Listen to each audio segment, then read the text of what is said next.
My name is Tong. I'm a banking and company specialist at Paul Beare Ltd. We are a firm of accountants and corporate service providers to overseas companies operating in the UK. Entities registration, payroll, accounting and tax advice, immigration, and banking services are the key areas that we focus on. Banking is a very important part of the client's operation in the UK. Today, we're going to talk through some of the challenges and options they may have.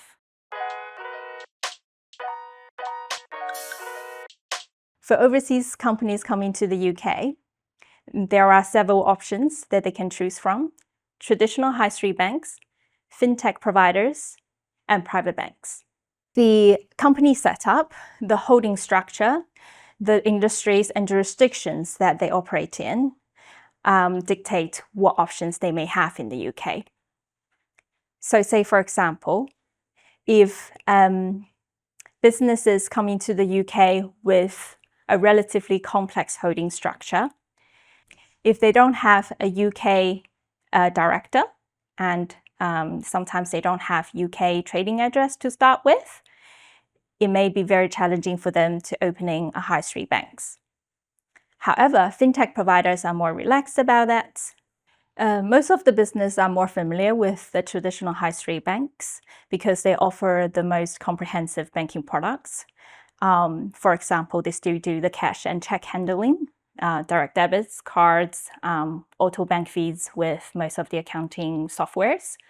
However, they can be a very lengthy process approaching the banks, and most of the application process are still paper-based.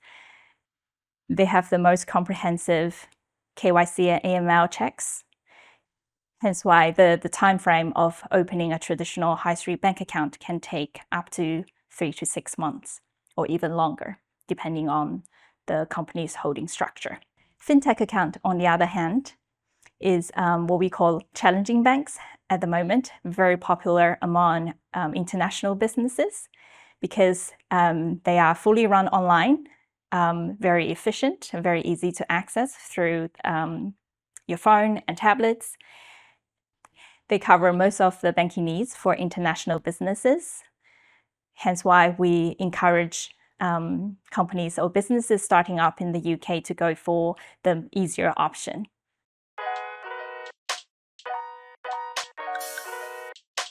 So some of the businesses coming to the UK may fit the minimum requirements of having a private bank account in the UK. It may require a minimum balance, or the turnover of the business has already met a certain minimum requirement. A fintech account is online only. It fits most of the business needs for international business trading in the UK. It is much quicker and cheaper to send funds across the border. And compared to a traditional high street bank, the cost can be up to 1/5 of a traditional banking fee. However, the downside is it may not meet the requirement, for example, immigration purpose. If a business wants to send their staff over to the UK, they may be required by the UK Immigration Office to have a PRA-regulated bank account, which we will touch on the regulatory differences between the bank accounts later.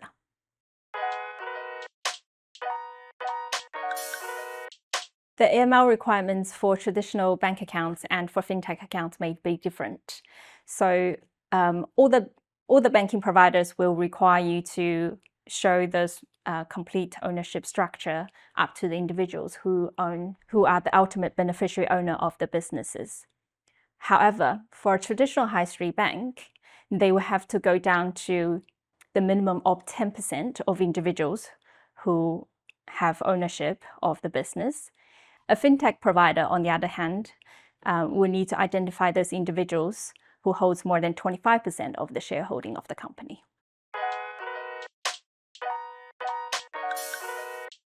It depends on the complexity of the holding structure and the levels, the layers of the holding structure.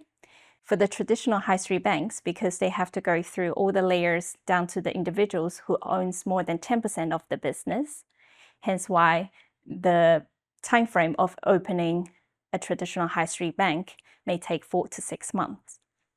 And fintech accounts, on the other hand, can be as quick as 2 to 4 weeks.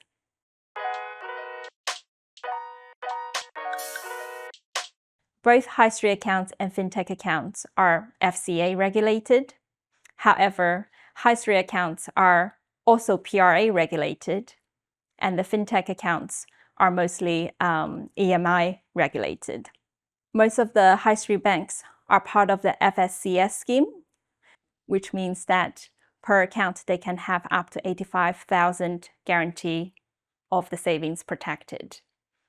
And for fintech accounts, they're using safeguarding measures, which is a different measurement to protect your funds.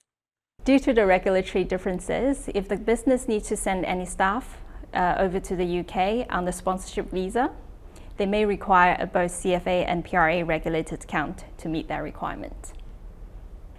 Therefore, most fintech accounts do not meet this criteria.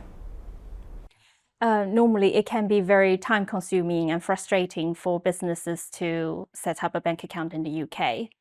However, we have very close partnership with a handful of high street banking partners, private bank providers, and fintech providers. It depends on the company's holding structure, their goals and functionalities. Then we can find them the best option that fits the business need at a particular stage. That said, we can actually stage some of the options over time. So, for example, businesses coming to the UK for the first time, we can set up a fintech account for the business to start trading, making expenses locally. And then once they're up and running and have met a certain level of turnover, and the business has been proven to be successfully trading in the UK, then it comes to a stage that a high street or a private bank account may be more suitable for the business at that stage.